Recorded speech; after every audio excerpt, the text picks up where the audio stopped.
Já estive para lhe falar do caso que vi no Gorlites na Páscoa. Dize-me que a intenção agora é mandá-lo ao senhor no Burgose e que o senhor deseja informações da minha parte sobre esse rapaz. Então dizem ao Freud, né? Alguém disse a ele que vai mandar para o Jung. Vou, portanto, escrever ao pai dele dizendo que estamos em contato direto e relatar o que já pude ver. O senhor há de achar o garoto interessante, é provável que ele extraia de nós pouco benefício e que nós possamos extrair dele, né? Muito tenhamos a extrair dele. Acima de tudo, será o primeiro caso diretamente exposto à nossa observação conjunta. Quero saber se o senhor confirma minha hipótese de que não se trata de uma demência precoce, mas sim de uma obsessão inicial que se prolonga como histeria. Imagina você sendo jogado de cá para lá por sua família, sua mulher, seu marido, sua esposa, seu pai, né? Tá com eco?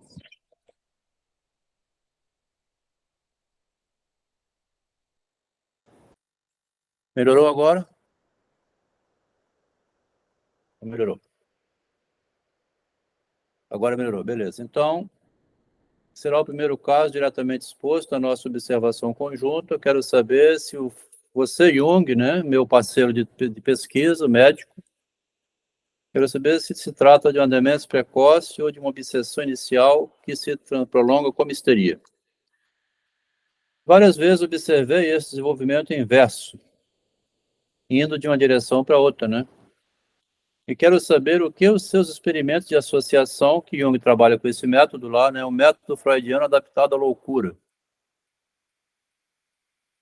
Conversando com o paciente no consultório, ele vai tentar relatar, igual o Bentinho lá com o Santiago, né, Dom Casmurro, a história de vida dele. Mas quando o paciente tem uma confusão mental exageradamente grande, o Jung usa o método experimental da associação de palavras, né? Tentando, pelo afeto, atingir a pessoa para ver se ela solta alguma conexão que levou ela àquele distúrbio e retorna à realidade. O objetivo é esse. Dirão de meu diagnóstico. Então, você que trabalha com esse método dentro do hospital psiquiátrico, vão testar ali, né? Porque aqui fora estou com dificuldade. É um indivíduo muito bem dotado, um tipo de piano, uma mamãe, odeia o pai, então nós já lemos isso. É difícil lidar com ele, foi o que me impediu de o trazer para Viena por causa dos acessos dos gritos que dá e se excita. Esse Qual era é a de idade? A o idade, ele não garoto, fala aí? desde os 11 anos, né? Mas o garoto deve estar com mais que isso, né? Hum. Esse é o menino que dormia, né? No quarto dos pais.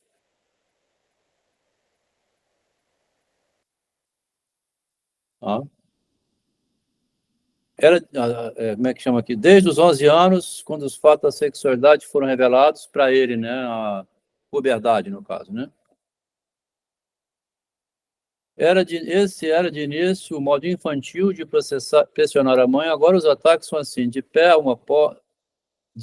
uma porta, pelo lado de fora, grita, esbraveja, delira, cospe, observando-se a cena. Note-se à primeira vista, embora um verdadeiro psiquiatra, não deva ver senão o que está no Kraepelin, que é o manual da psiquiatria. E que ele esfrega dois dedos, aí o Freud vai concluir aqui pela teoria da sexualidade, que ele quer, né? Que imita um coito. Quando lhe falei disso, após o ataque, ele negou, não é isso, mas na escola os meninos também faziam mais ou menos isso com as mãos, assim, tipo dedo, né? Coisa de erótico. Ao mesmo tempo, ele conta 2, 3, 4 com pausas longas, o que de fato faz sentido em relação ao coito e as cuspidelas, que são, obviamente, o Freud tem uma interpretação muito literal, né? Naquela fase inicial. Entre mentes ouve vozes, o que ocorre também nos intervalos. Ele é, em síntese, o espectador de um coito ao qual reage com raiva. É fácil imaginar a quem espia sabendo que dormia com os pais até a idade de 10 anos. Então, diz que em volta dos 11 anos tem o início da puberdade, até os 10 anos dormia com os pais. E esse garoto, então, né, devo presumir um período de atividade sexual infantil, e o Freud faz presunções por conta dele. Minha maior alegria é ver que o senhor não rejeita minhas observações sobre a demência, e agora entra no assunto teórico, né? Primeiro eu falo o caso. Embora eu costume falar, nós estamos aqui no momento da invenção da teoria, né? Embora eu costume falar de paranoia, friso bem que daqui a pouco, quem lê o livro vai ver que na frente ele faz o primeiro artigo, que é um dos mais bem citados, né? Nem tanto assim, mas sobre a paranoia, né? A projeção. Um artigozinho teórico de 2 páginas no meio da carta, né? Embora eu costume falar de paranoia, eu friso bem que é a mesma coisa, pois afinal o elemento paranoico da demência, na demência tem um elemento de paranoia, ainda requer explicação que eles, como psiquiatra, iniciando a psicologia da mente, não estavam ainda compreendendo. Né? A ideia, assim, é aproveitar o próximo momento de folga, hoje domingo,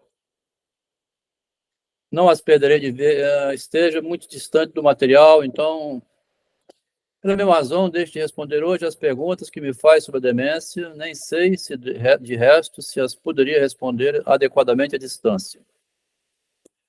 Apenas tive a impressão de que o senhor está certo ao realçar o fator de que tais pacientes revelam seus complexos sem resistência e são inacessíveis à transferência. Aqui tem um elemento interessante, tá? Porque fala sem resistência, né? Entrega tudo, justamente porque não há transferência, né? Então, como assim? Está pouco se lixando, né? É exatamente isso que eu gostaria de traduzir em teoria. Como é que pode que a pessoa não está ligando para a sua vida, né? A teoria da psicanálise se baseia fortemente no amor transferencial. Quando você quer confidenciar seus complexos, né, suas confidências, é porque você também está entregando alguma coisa para ter em troca uma ajuda para sair do quadro problemático, né? O que me aconteceu isso hoje, né? Tô pedindo para todo mundo um abraço. Só queria um abraço e chorar. Não sei por quê.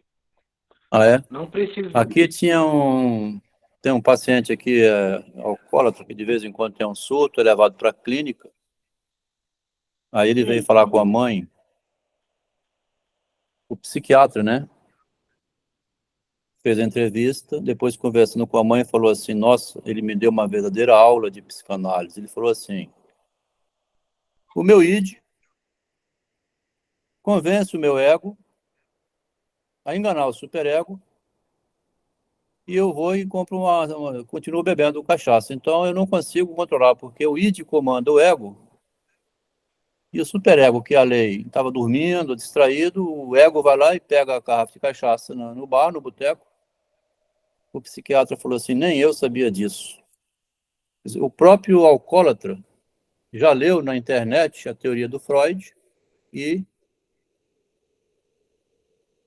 quer dizer assim, tais pacientes revelam seus complexos sem resistência e são inacessíveis à transferência. Quer dizer, ele não está pouco se lixando, né? Está debochando da teoria, né? E o Ué, Freud mas, quer traduzir em mas teoria uma coisa, hein?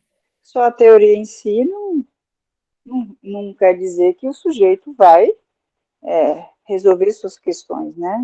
A psicanálise não é autoconhecimento, percebe? Então, é elaboração de neurose, de traumas, de recalque, né? Então, assim, as questões, elas têm que ser elaboradas, e não é porque eu sei do id, do ego, do superego, isso não me faz um sujeito que dou conta das minhas questões. Ele só, isso é um discurso, né? Então, o meu id enganou, convenceu o meu ego a enganar o superego para que eu possa beber essa cachaça, né? O superego é o filtro. Então, isso é bem perverso, essa frase é bem perversa, né? É bem perversa, assim, no sentido de estou consciente de que não devo fazer, mas faço. Porque o neurótico, ele vai sofrer com isso. O Mas neurótico é o sofredor. o alcoólatra, quem vai conseguir trabalhar com o alcoólatra, né? Agora você tocou também num ponto aí, meio que indiretamente, que está envolvido aqui, né? Traduzindo em teoria, assim, o paciente que não entende nada, ele não sabe. Agora, quando ele começa a olhar na internet, começa a investigar como é que é o método, porque tinha uma outra pessoa aqui também com uma série de problemas, até faleceu, Ela disse assim, eu quero fazer o tratamento sim, Adelmo, mas eu preciso antes conhecer como é que funciona o método. É muita sacanagem, né? Uma senhora que depois veio a óbito, né? Ela queria saber como é que funciona o método, para quê? Com certeza para se proteger contra o método, né? Porque se é um método químico, medicamento, se ele na bula pergunta ao médico, efeito colateral, se vai ter muito depressão, sei lá, né? Como é que vai ficar prostrado ou não. Mas o elemento químico ainda é um comprimido. Eu estava perguntando assim, como é que funciona o método psicanalítico que interfere com a subjetividade? Por quê? Porque eu quero me proteger, né? Então, também, aproveitando essa intervenção da Leila, né? Mas aqui é o caso, Leila, de um sujeito inteligente pra caramba que burla a si próprio, né? Eu me burlo, assim, né? A propósito, parece perfeitamente possível que um caso autêntico de histeria ou neurose obsessiva diagnosticado com maior acerto faça depois de algum tempo um desvio para demência ou paranoia. Uma dificuldade com relação ao diagnóstico, tá? É importante ler isso aqui, porque são os... Da minha parte, assim, a medicina não evoluiu tanto. Tem esse monte de nome que dá no... Os psiquiatras dão um nome, você vai no outro psiquiatra, é borderline. Não, acho que não é borderline, ele é um obsessivo. Aí vai no outro. Quer dizer, as dúvidas com relação à mente, né? Eu não sei se elas estão resolvidas. Se melhorou muito de lá para cá. Dá a impressão que não, né? Mas um caso autêntico de histeria ou então é neurose obsessiva, um diagnosticado com a maior acerto, né? De repente, fica fácil depois de algum tempo um desvio, é uma demência, é uma paranoia. Tal E possibilidade deixa eu é só, facilmente... Adel, deixa eu só colocar aqui uma Ah, observação. Essa semana, um paciente novo, né, entrou em análise comigo, análise, ele perguntou qual a diferença da psicologia para a psicanálise, ou seja, do psicólogo para o psicanalista. E aí eu fui bem sucinta com ele, eu falei, olha, o psicólogo ele vai te dar um diagnóstico, e o psicanalista vai tirar você desse diagnóstico. seria isso, né? É isso que você, é isso que você falou agora aí da questão da psiquiatria. A psiquiatria vai te É, dar um diagnóstico, vai te colocar numa gavetinha, vai dizer que você tem aí um transtorno, né? Obsessivo compulsivo, você é bipolar, você é borderline, e o sujeito segue a vida como se o diagnóstico fosse, né, fosse uma sentença para a vida toda. E aí, é, numa análise, ele descobre que não é nada disso, que isso pode ser mudado, é percebe? isso aí. Ótima observação. Agradeço até por esse acréscimo aí, porque esclarece bastante. Fala, Nilo. Eu vou em direção ao que a Leila falou. Mas eu estava, inclusive, conversando isso hoje, né? Geralmente, algumas pessoas vêm e falam assim, nossa, eu estou com depressão, eu estou com isso ou com aquilo. Já diante do diagnóstico de algum psiquiatra que já disse o que ela é. Mas a pessoa, ela não se implica em se perguntar o que significa ser uma pessoa depressiva. Como ela chega à conclusão que ela está nesse quadro? Ou seja, simplesmente toma um diagnóstico, ela se apropria desse diagnóstico como se fosse dela e ela não se pergunta como que ela chegou a esse diagnóstico, né? Eu acho que isso é muito perigoso na atualidade. Parece que até há uma tentativa cada vez maior de vamos criar nomes, né? Muitos nomes para que tenha cada vez mais diagnósticos possíveis entre as pessoas. E aí a dificuldade que você diz, Adel. Eu não É, estou satisfeito com uma pessoa, um clínico, eu vou lá em outro, até que eu possa encontrar meu próprio problema. Não, agora eu consigo me identificar, eu sou assim mesmo, dessa forma.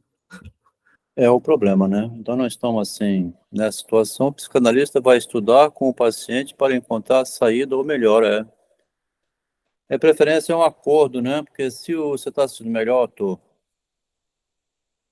Que bom, vamos por esse caminho. Então, ele fala aqui, o garoto de Gorlitz, né? Continuando agora, então, isso aqui era repetição, né? Caro professor Freud, muito grato pelas novas. Infelizmente, devo dizer-lhe logo que não dispomos no momento de um só quarto na clínica, o que é de fato lamentável. Uma vez mais, vivemos uma fase de pavorosa superlotação Convém lembrar, ao mesmo tempo, que nossa seção de pacientes internos, sendo uma instituição do Estado, não é pródiga em luxo e apenas se adequa às exigências do público em geral.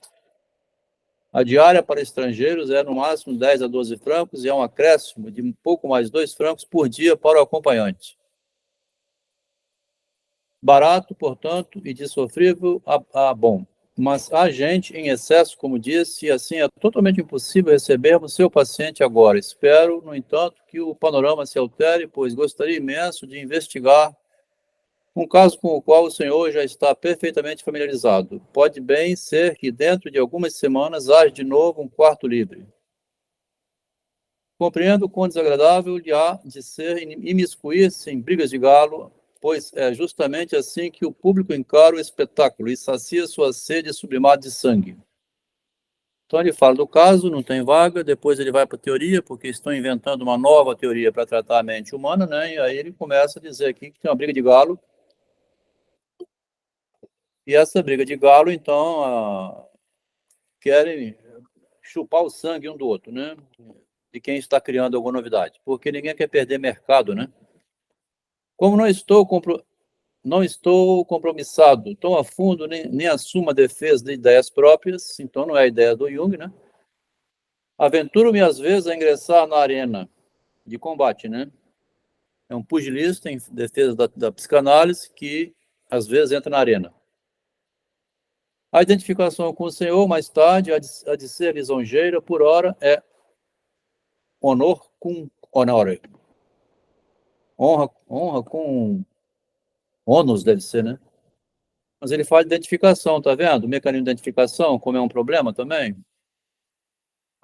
Quando você está identificado ao outro, né? Você fica naquela ambiguidade entre defender as ideias do outro como suas ou não, né? Ele fala isso aqui, né? Assuma as defesas das suas ideias. Tem uma questão aqui que diz respeito à identidade da pessoa com a identidade da teoria, né? Boa noite, Elisângela. O caso de que me fala é do mau interesse. Os ataques parecem... Aqui ele volta o rapaz, então, o garoto de Gorlitz, né? De forma histérica, né? Histeria ou mais histéricos do que catatônicos. Então, mais do lado, então, do cidadão da cidade do que uma catatonia, que seria internação. As vozes deixam muito a suspeitar, indicando uma divisão bem profunda e a instabilidade do nível mental. Com frequência, tive casos que, com aparente facilidade, passavam diretamente da histeria ou da neurose obsessiva para a demência precoce. Está vendo? A gente vê a pessoa em surto, né? Teve aquela senhora que foi lá fazer sexo com o mendigo. Quer dizer, você não sabe se a histeria desceu ao nível de uma loucura quase, uma psicose, né? Ela disse que hoje está tomando remédio. O marido foi lá tirar ela das mãos do mendigo, ela foi internada, ela diz hoje que tem um quadro, né, de medicação que ela não pode ficar sem. Ela tem medo de sair da realidade, né? Pois é o que aconteceu comigo hoje, por exemplo. Eu só preciso de um abraço e chorar muito. E eu não sei de onde é que veio isso.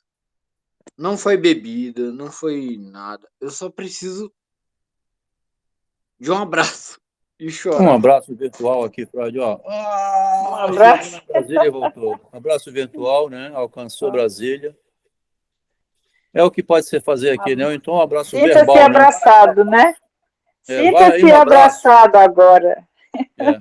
Muito obrigado, Um abraço literário aí, Freud. Sinta-se abraçado. Vamos continuar. Com aparente facilidade, né? Passava diretamente da histeria ou da neurose obsessiva. Aparente facilidade, ó. Ele sai da realidade, né? Escapa para fora, indo para uma demência precoce, né? Mas não sei como lidar com eles. Por acaso já seriam demência precoce, embora não o suspeitássemos? Ó a pergunta. Já era demente, a gente não percebia?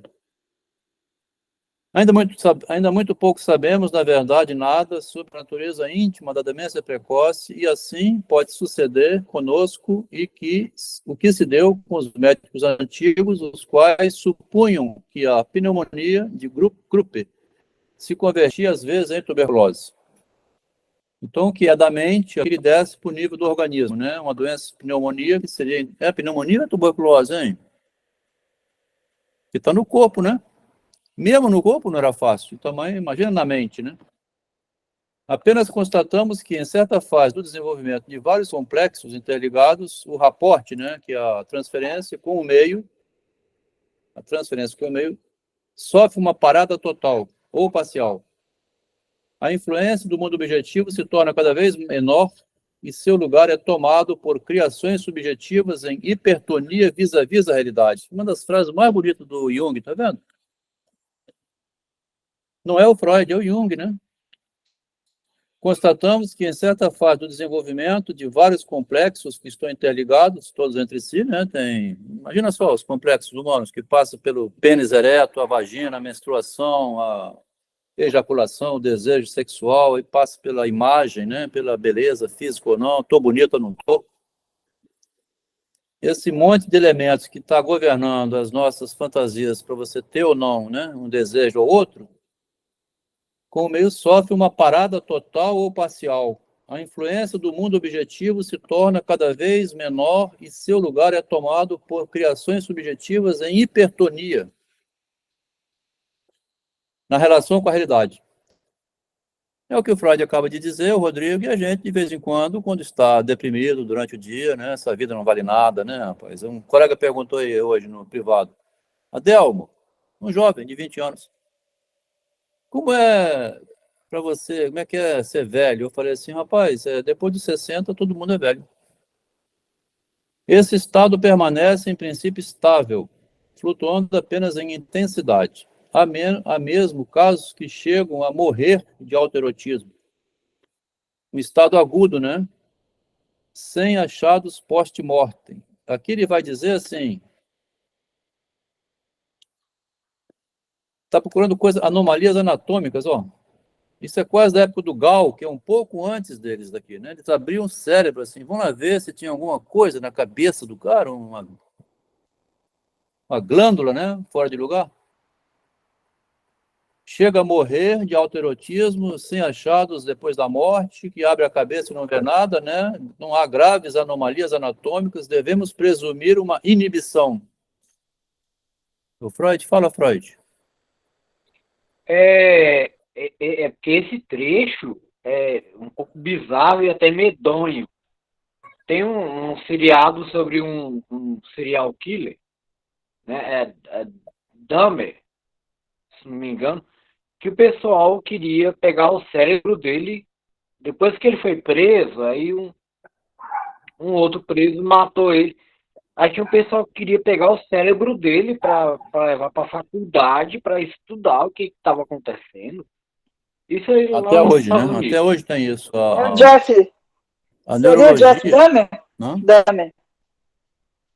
O caso que eu sei é o Jeff Dahmer, né? Aquele psicopata lá, em 1990. É o Dahmer, esse mesmo. Matou 17 jovens, né? Homossexuais, isso.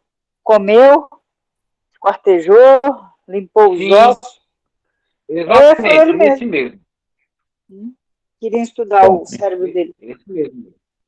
Você vê que pensamento, né? Porque o que a psiquiatria junto com a neurologia faz, né? Que estão chamando agora até de neuropsicanálise, né? Estão juntando todo mundo numa coisa só, tentando ver pela significação a neurologia com a psicanálise. Tentando alcançar a compreensão de humano no orgânico, né? Lá no órgão. É um retrocesso quase que milenar, mas de qualquer maneira, mesmo que seja um psiquiatra na relação transferencial, ele vai tentando, você está mais calmo, você dormiu bem, você acha que a gente devia reduzir um pouco a dose? Está se sentindo muito lesado? Por enquanto não é bom dirigir, porque você está muito lerdo, né? Para você acalmar assim, a euforia. Você tem um diálogo assim, onde busca também a tal da transferência, né? Para ver se, olha, doutor, muito bem, eu não estou não, né? E tal, mas eu estou conseguindo ir e vir para o trabalho, né? Estou evitando dirigir, é bom, você não pode dirigir mesmo não. Quer dizer, tem uma relação de diálogo ainda, né?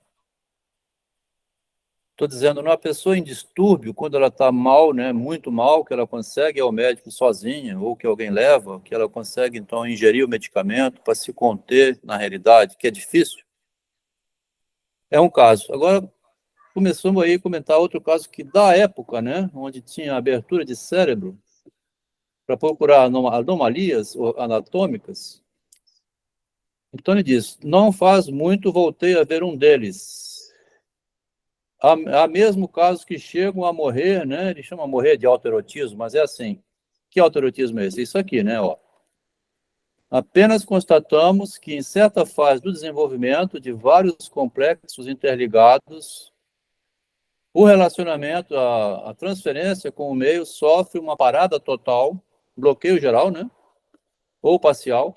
A influência do mundo objetivo se torna cada vez menor. Você não quer trabalhar, está deprimido, manda todo mundo para o inferno, né? O salário é baixo, você já está devendo mais do que vai ganhar no fim do mês.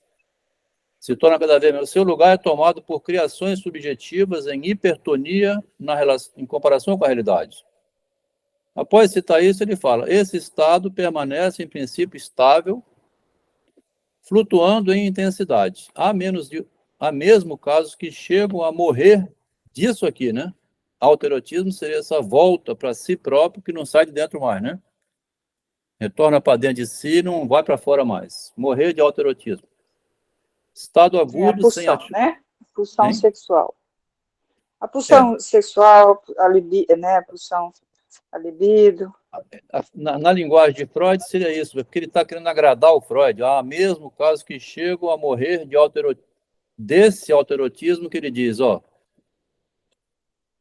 uma parada total ou parcial de influência do mundo objetivo que se torna cada vez menor e seu lugar é tomado por criações objetivas, né, imaginárias. No final do ensino médio aqui, o meu terceiro filho, em 2018, de agosto a dezembro, ele perdeu o ânimo total de ir para a escola. Todos os dias tinha que sentar na beira da cama, 7 horas da manhã. Vamos, meu filho, vão animando aí. Ah, pai, não aguento mais aquela escola. Uma vez por semana, acabava não indo, dava uma em cada 5, 20% de falta, não reprovava por falta. Os outros 4 dias ia arrastado, amarrado, outro irmão levava. Então, tem uma hora em que parece, ele fala assim, morrer de autoerotismo, né? Ou voltar-se para si próprio, desanimado do mundo, né? Pode haver suicídio, né? Aí ele fala, em estado agudo, sem achados post-mortem, né? Que não abre a cabeça, não acha nada, não faz muito, voltei a ver um deles, se em tais casos não há grandes anomalias anatômicas, devemos presumir uma inibição, ó. Se não tem nenhum defeito congênito por dentro, então é inibição de linguagem, né? De libido voltada para fora, assim. A libido voltada para o estudo, no caso ali, desapareceu. Para sorte, no fim do ano ele passou para uma faculdade em Curitiba, para arquitetura. Aí, eu falei assim, rapaz, você colou? Como é que foi? Você trocaram de nome? Era outro, né? Meu filho é Dante. Não era outro Dante, não. Tem certeza que você não trocou? Você não roubou a prova de um colega, não? Não, pai, passei mesmo, quero ir para Curitiba. E a mãe não queria deixar. Eu falei assim, camarada, você vai logo para Curitiba. Eu estou torcendo para você reprovar, que assim você volta, porque custa caro ficar em Curitiba, hein? Jogando a responsabilidade toda para o lado dele. Ele aproveitou e agarrou no curso. A minha esposa não queria deixar. Eu falei assim, mas isso vai custar para nós aqui 20 anos de tratamento psicanalítico depois. Meus amiguinhos indo para Curitiba, outro para São Paulo, outro para o Rio, Belo Horizonte, Rio Grande do Sul, Pernambuco. Só ele que não vai? Você gasta no tratamento depois uma fortuna que é mais barato do que a permanência dele estudando em outra cidade, né? Ela tinha uma certa razão, porque são 3 rapazes, o do meio ficou depois numa mágoa, falou assim, pai, aqui em casa estava combinado que graduação fora de Vitória ninguém ia fazer. Por que essa regra mudou? Então, Eu me você tenta lembro. correr para um lado, o problema aparece do outro, porque realmente não dá um casal para sustentar 3 filhos em 3 capitais diferentes, cada um fazendo uma graduação, né?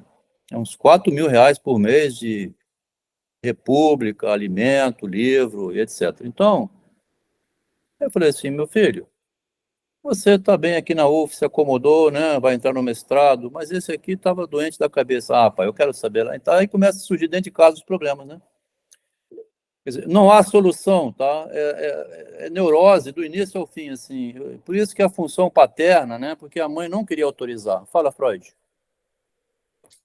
Bom, não temos crianças aqui, né? Então a gente pode falar alguns assuntos adultos. Eu me lembro que quando eu reprovei a oitava série, porque eu quebrei o braço e não pude fazer provas de recuperação. Mas eu estava bem estudado. Eu não estava muito bom de matemática, né? Aritmética.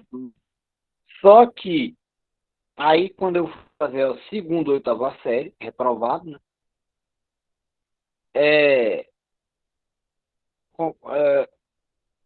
Novamente eu reprovei pela matemática, né? Pela aritmética. Só que o que aconteceu? Eu estava bem adolescente e aquela coisa, né, que a gente sabe, 5 contra 1. E eu achava que isso era pecado, completamente pecado. E eu achava que eu ia reprovar a prova por conta de castigo do pecado de se masturbar. Ah, vamos falar logo. Bom, o sentimento de culpa que vem na masturbação é uma questão séria, né? Há um sentimento de culpa associado, né? Quem pratica sabe disso, né? Tem uma dificuldade interna sempre, né? Com o gozo autoerótico, né? Como diz aqui, né? O autoerotismo. Então ele fala, né? O autoerotismo é de tal forma destituído de propósito, né? O autoerotismo é destituído de propósito. Aqui a frase já acaba entregando, então, que é destituído de propósito. Não tem sentido nenhum, né? O autoerotismo. Um suicídio desde o início, que tudo em nós há de se rebelar contra ele. Então, o suicídio seria também indicativo de morte de si mesmo, né? Um autoerotismo. Não obstante, acontece, né? Agora, esse não obstante me lembra que não faz muito tempo um jovem catatônico instruído bebeu com evidente satisfação meio urinol de um companheiro de infortúnio. Trata-se de um masturbador precoce que muito cedo manteve atividades sexuais com a irmã. Catatônico desde a puberdade. Tem alucinações com a referida irmã, que de vez em quando aparece como Cristo, né? Bissexualidade eles chamam, né? O quadro, então, se agrava. O Jung também vai escrevendo livremente, né? Escrita livre. Parece, não sei se irresponsável, mas vai botando no papel. O quadro, então, se agrava. Alucinações intensas, em parte avessas à identificação, em parte voltadas à irmã.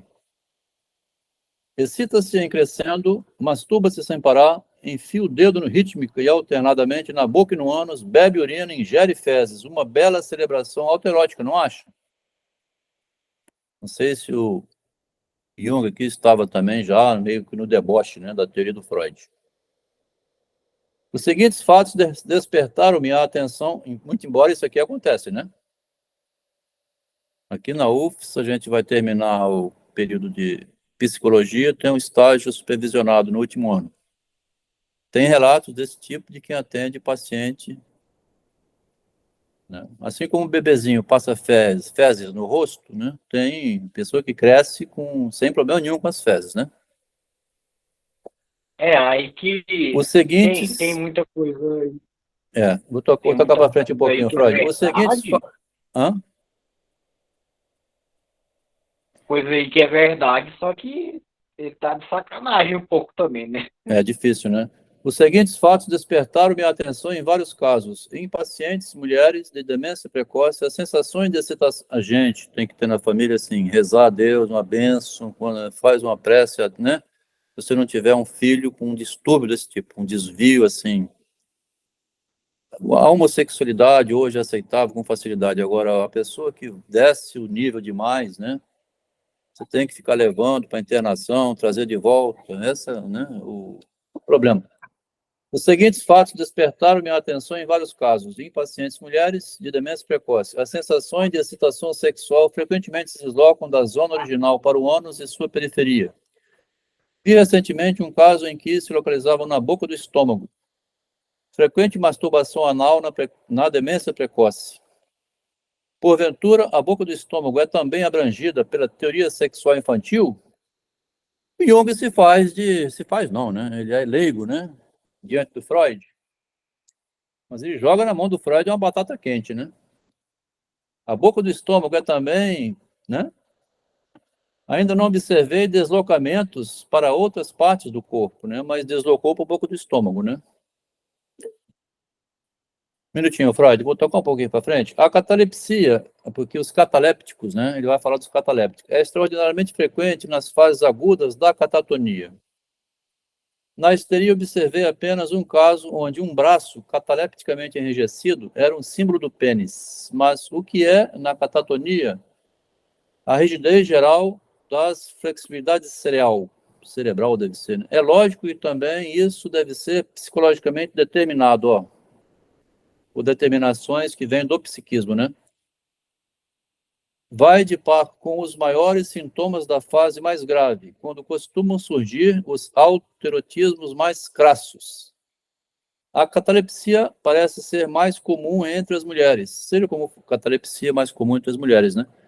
Seja como for, é mais comum entre pessoas de ambos os sexos que adoecem cedo, demonstrando uma geral desintegração mais profunda e suscitando um prognóstico pior do que as pessoas que adoecem tarde e, de ordinário, estavam em alucinações e ideias delirantes. Bloiler cada vez mais se inclina ao alterotismo, né, mas só em teoria. E eis aí um verité em marche. Por acaso o senhor tem acesso ao jornal The Journal of Psicologia Normal?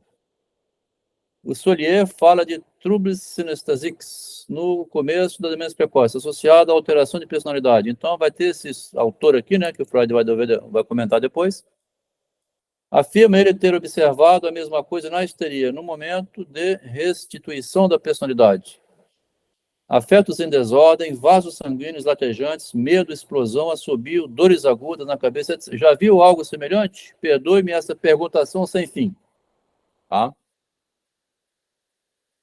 Aqui que vem um famoso artigo de Freud, jogado no meio das cartas, que ficou para lá.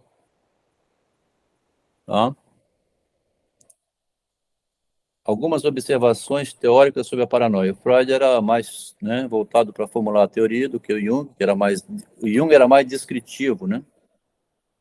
A primeira vez que, quando eu estava no segundo grau, e eu tinha que ir para a biblioteca, né? Eu não tinha dinheiro para comprar livros e tudo mais. Eu não sei por que o pessoal me apelidou de Freud, mas o apelido colou. Mas eu li o livro Interpretação de Sonhos, que o Freud, a primeira coisa que eu li foi do Interpretação de Sonhos, era que o cara estava sonhando com fezes e depois ele urinava sobre as fezes. E aí ele colocou como se fosse os 12 trabalhos de Hércules, que era que mandou, né, os 12 trabalhos de Hércules. Bom, eu vou tentar entender, mas... 12 trabalhos de Hércules, misturando urina e fezes. Ah, já falta 10, né? Você falou 2 aí.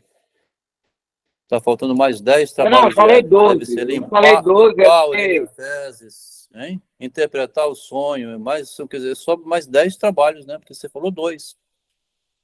Mas vamos para frente. Não, aqui, eu falei 12, é porque eu tô com o dente quebrado, aí o 2, mas é 12.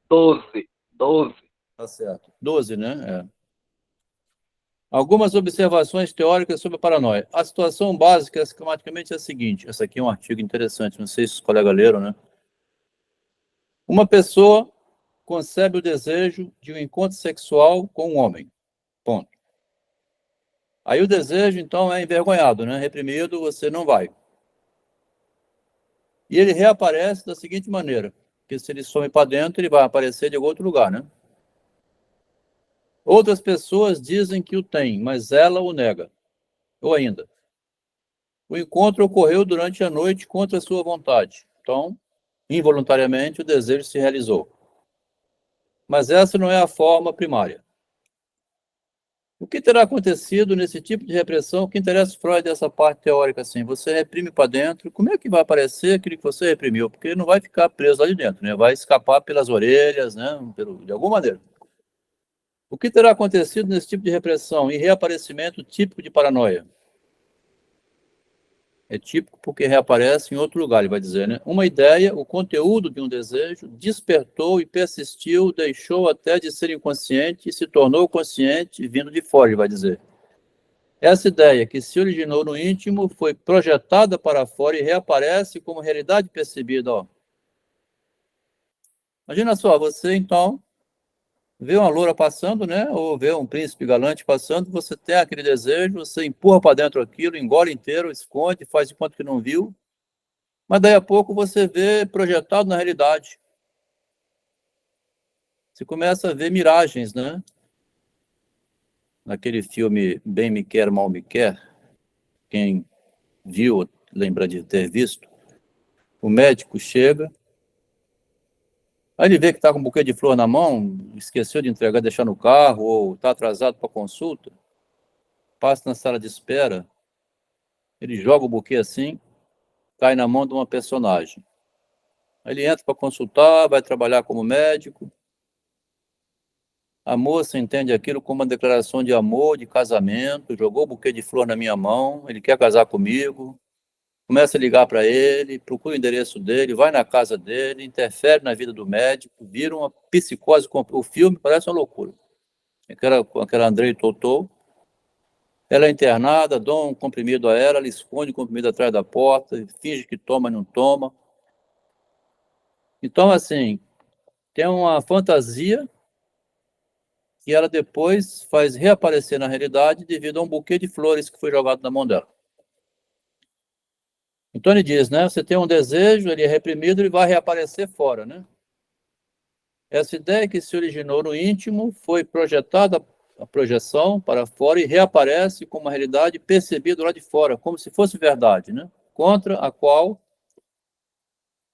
a repressão pode manifestar-se agora como oposição.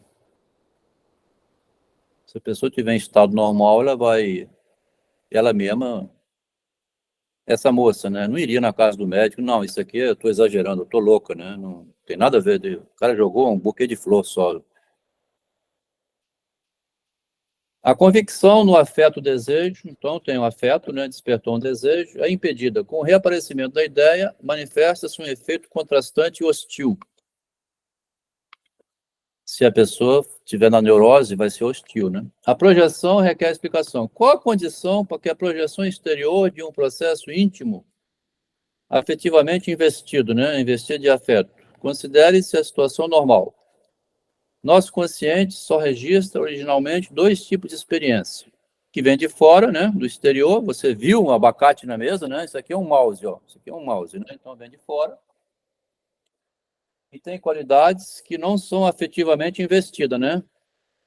Não tem investimento afetivo. Mas tem as que vêm de dentro, né? As sensações, que são manifestações de impulsos em certos órgãos. Vê que interessante aqui, ó, sensações que são impulsos em certos órgãos. Essas são qualidades apenas em pequena escala, porém são capazes de forte investimento quantitativo. Ó. Tá vendo? Dentro se localiza o que exibe tal quantidade, né? Dentro tem a quantidade. Fora aquilo que é qualitativo e destituído de afeto, mas que eu faço investimento libidinal. A gente leu aqui o Descartes, vou trazer de volta a passagem que a gente leu lá, né? Porque ele diz que a gente tem dentro de nós um piloto no navio, né? O corpo da gente tem um eu dentro, pilotando o corpo para lá e para cá, como se fosse um homem dirigindo o navio, né? E o nosso corpo, ele diz, quando perfeito, né? Como é o corpo de um boi, né? Que não tem neurose nenhuma, é como um relógio, composto de rodas e contrapesos. Não observa menos exatamente todas as leis da natureza quando é mal feito. e quando não mostra bem as horas, o relógio, né? Do que quando satisfaz inteiramente ao desejo do artífice que o fez, né? Então, se fez um relógio bem feito, não tem problema nenhum com as horas. Se foi mal feito, vai marcar as horas erradas. Aí é o corpo humano agora. Da mesma maneira, também se considera o corpo do homem como uma máquina, de tal modo construída e composta de ossos, nervos, músculos, veias, sangue, pele, que mesmo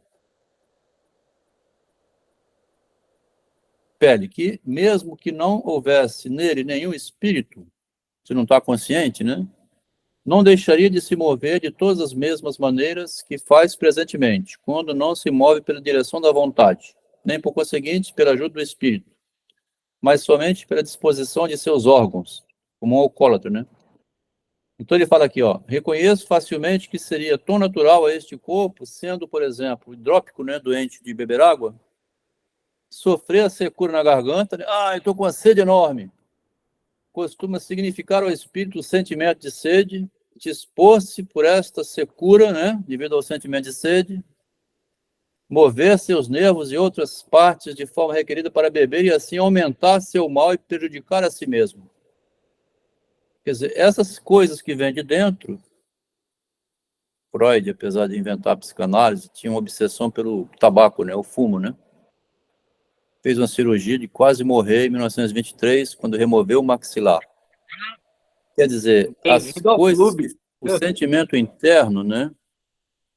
O sentimento interno, ele está dizendo aqui, né? Os quantitativos que vêm de dentro, aquela vontade louca de comer chocolate, né? E aquilo que vem de fora, tá vendo? Como é parecido?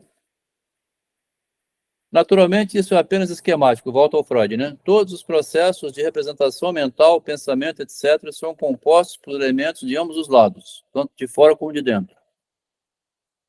O que acontece no extremo P, que é a percepção externa, suscita uma convicção imediata, né? Você vê, você está convicto, né? Eu estou vendo a Leila ali na imagem, ó. Eu não tenho dúvida nenhuma que é ela, né? Aqui tem um Freud.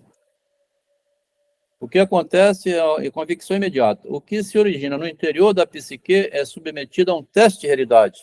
Tá vendo? Ele botou um buquê de flores na minha mão. O que quer dizer isso? Quer dizer nada, menina. Isso é o médico, né? Se ele tiver interesse em você, ele te procura. Esquece ele, vai. Tem que submeter o teste de realidade, que consiste em redução à percepção, né? E à tendência repressiva que se dirige contra as qualidades de desprazer das sensações. Então ele fala, né? Por isso que tem a confusão mental proveniente do instinto sexual, que leva aquela confusão toda lá em cima, né? De se masturbar, enfiar o dedo no ânus, na boca, né? O doido, né? A pessoa que perdeu a noção de realidade, ele tá igual um bebê. O instinto sexual é originalmente autoerótico, né? O Freud vai defender a teoria dele aqui, né? A pulsão sexual é originalmente autoerótica do bebezinho, né? Mais tarde, empresta investimento afetivo, amor objetal, às imagens que estavam na memória, né? Uma fantasia desejo, como a pressuposta acima, tem de ser considerada como catexia objetal libidinal, catexia investimento. Pois precisa submeter-se à repressão para se tornar consciente, ó. Interessante como que a repressão é necessária.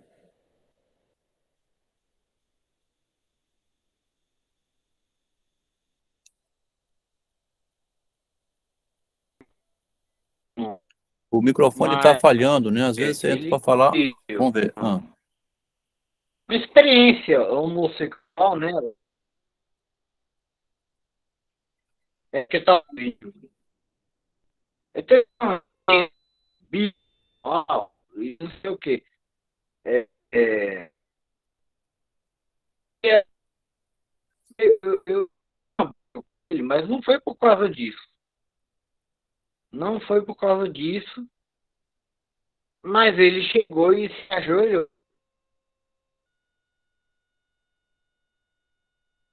à minha frente. Eu vou vir por causa disso. Eu não, velho. Claro que não. Seja feliz, velho.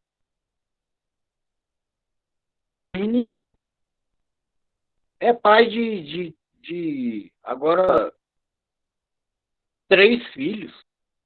Não precisa disso.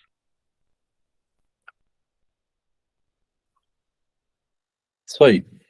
Então, quer dizer, é pai de 3 filhos, teve uma experiência homossexual e continua inserido na realidade, não enlouqueceu, né? Que bom.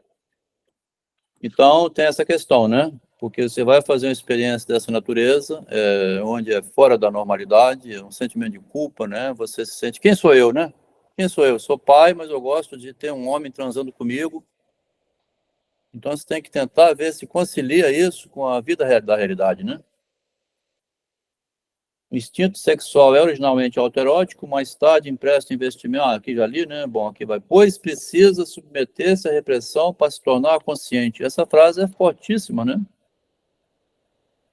Porque na sociedade, quer dizer, onde há repressão, necessariamente você se torna mais inteligente. O ser humano funciona numa contradição enorme, né? Não é, se você liberar tudo. Aqui o meu filho, né? A melhor escola de Vitória, meu filho, você está estudando na melhor escola de Vitória. A gente mora num bairro nobre. Essa escola sua é caríssima. E você diz que não quer ir para a escola?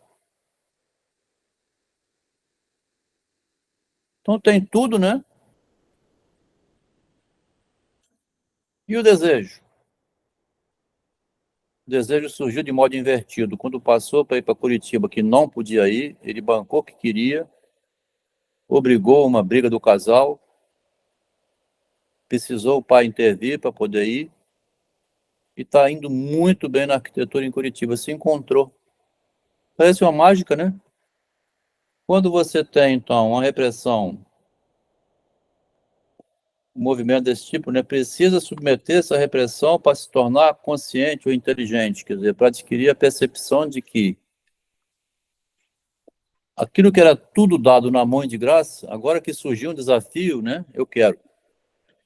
Isso pode ocorrer de vários modos, né, de acordo com as características marcantes das várias psiconeuroses. Se o conteúdo de imagem foi projetado sob extremo perceptivo, o seu investimento libidinal há de antes ter sido removido. Tem, então, o caráter de uma percepção. Aí ele vai falar, na paranoia, a libido é retirar. O que interessa para nós, né? Freud está aqui bem antes do narcisismo, em 1907, lá em 1914, que ele vai descobrir a imagem interferindo em tudo aqui, né? Essa parte é uma das mais belas para a gente ver como que o narcisismo não estava na mente do Freud, que é um problema da imagem, do ego, né? Eu comigo mesmo. Que ele vai falar da paranoia, né? A paranoia é coisa imaginária, né? A paranoia, na paranoia, a libido é retirada do objeto, ó. Uma inversão disso é o pesar, onde o objeto é que é retirado da libido, né? Você perdeu o objeto, fica pesaroso. Aí vai. O investimento o investimento perdido pela imagem do objeto é substituído de início por convicção. Então, perdeu, aí você, no lugar dele, bota uma convicção. A indicação do paradeiro da libido é dada pela hostilidade ao objeto, encontrada na paranoia. Esta é uma percepção endógena e retirada da libido, tendo em vista a relação de compensação entre o investimento no objeto e o investimento no eu, aqui, ó. Relação de compensação entre o investimento objetal e o investimento no eu, porque o eu é um objeto também, né? Lá em 1914, ele vai descobrir que o eu é um objeto, a pessoa se penteia, cuida da aparência, se elogia quando tem uma reserva no banco. Nossa, eu tenho uma poupança de 20 mil esse mês. Então ele vai descobrir lá em 1914 que o objeto não é só é mais objeto, a própria imagem, do que os objetos da realidade, tá? A gente vai ficar o tempo todo aqui surpreso como que o Freud não via o sucesso pessoal como precedendo o sucesso como engenheiro, como médico, como bens, né, materiais, tá vendo? O que as pessoas querem da gente, né? Porque, por exemplo, eu tive uma briga com um amigo meu da banda esses dias, porque eu tô com o dente quebrado, tô machucado. Aí ele disse que eu não me cuido. Eu não quero me cuidar, velho. Vá fuder. Isso aí. Então ele fala, né, a compensação é o caso de investir na imagem, né, ele quer só a produção objetal, né, o seu amigo, né, e você está pouco lixando por enquanto. Tendo em vista a relação de compensação entre o investimento no objeto e o investimento no eu, é provável que o investimento retirado do objeto tenha retornado ao eu, tá? É provável, né, ao eu, isto é, que tenha se tornado alterótica, né, ele chama isso de alterotismo. Cuidar da imagem seria alterotismo, quando não é, né? Não é, a gente cuida da nossa imagem não como sendo alterótico, mas como se apresentar bem para a sociedade, né? Aí ele chama de ego paranoide. O ego paranoide porque o Freud está muito na posição médica ainda, né? Qualquer médico que você for hoje pensa do mesmo jeito, como falou agora o Rodrigo, né? Quer dizer, você vai no médico, ele procura ver qual é a doença que você tem. Ele não pensa assim, como é que a sua imagem, né? O descuido com a sua imagem, o problema imaginário do narcisismo e da vaidade pessoal está levando a esse quadro. O médico nunca pergunta isso. Essa doença sua, amigos, é vaidade sua. O médico jamais falará isso, né? Ele nem sabe disso, aliás. Como o Freud não sabia, né? A doença é uma vaidade É humana, o né? narcisismo, né? O bom e Ele, velho Quer dizer, narcisismo. não tem doença maior do que a própria doença aparecendo no lugar da vaidade, né? Impressionante, né? é, é isso. O médico ele não vai dizer porque não Ele, é a ele nem sabe especialidade disso. dele, É. né? Assim Eles têm como essa Freud não questão da sabia, tá, Leila? especialidade. Porque vamos considerar assim, como o Freud não foi claro com relação ao narcisismo, ele escondeu um pouco, ele tem culpa no cartório, porque o Freud aqui, nesse texto, está igual ao médico de hoje, 2023. O Freud que também não sabia que a doença é uma vaidade humana, né? Ele está aqui dizendo, né? Então ele fala, o ego paranoide é, por conseguinte, super investido, né? É um egoísta, é um megalômano. Ó. Uma contraparte do processo aqui suposto é fornecido pela histeria de angústia. Ele vai para o outro lado agora, né? Histeria de angústia, histérica angustiada, né? A histeria se caracteriza muito comumente por um excesso de investimentos em objeto, né? Na imagem, no caso, né? Histérica, né? Aquele caso lá em cima, que a mulher fazia todo aquele cenário para atrair atenção, né? É um amor objetal extremo, né? Ele fala amor Exato. O amor objetal. objetal extremo é o patológico, né? Nesse texto aí, pelo que eu estou percebendo, ele está se referindo àquela questão lá no Narcisismo, 914, onde ele diz que a libido, né, ela tem que haver um equilíbrio É, entre o eu e o objeto. Ela nem pode vir muito, né? Ficar muito só no eu, porque o sujeito adoece, tá? E como também não pode ser projetado toda para o objeto, porque se torna patológica. Então tem que haver um equilíbrio dessa é, libido, né? Um pouco, 50% para o objeto. O que é o objeto aí? São pessoas, as coisas, o trabalho, projetos de vida. E isso são os objetos. Não se trata só de direcionar para uma pessoa, né? Então, se eu não, quando o meu desejo não pode ser realizado, aí vem a repressão. Eu tenho que reprimir esse desejo. Se eu não consigo reprimir, eu tenho que sublimar, né? Porque tem também a sublimação. Então, é aquela outra frase onde ele diz também, né? O sujeito tem que amar para não adoecer. Que se a libido, se a pulsão sexual é projetada só para ele vai se tornar frio, apático, né? Tem também a questão do autoerotismo, né? Ele não vai mais precisar de ninguém, ele vai se tornar um sujeito individualista. Então, assim, Freud fala que a mente saudável é aquela que ama e trabalha. Quando fala em amor, não é amar só uma pessoa, é amar as coisas, amar o que você faz, né? Dedicar esses afetos, essa questão. Então, assim, é o que eu estou entendendo como você pegou o gancho lá no texto de 1914. isso. A observação sua é correta, né? Lá na frente ele fala desse modo mediano de amar, né? Agora, o que nós estamos aqui, em 1907, o Freud não sabia nada disso aí que você acabou de expor, porque você leu isso aí e nós lemos lá, depois que o Freud descobriu, em 1914, passaram 7 anos para ele escrever isso. Ele descobriu depois, né? Sim. E se a gente considera que ele já sabia aqui o que ele não sabe ainda, nós vamos confundir a leitura. Por enquanto ele fala, né?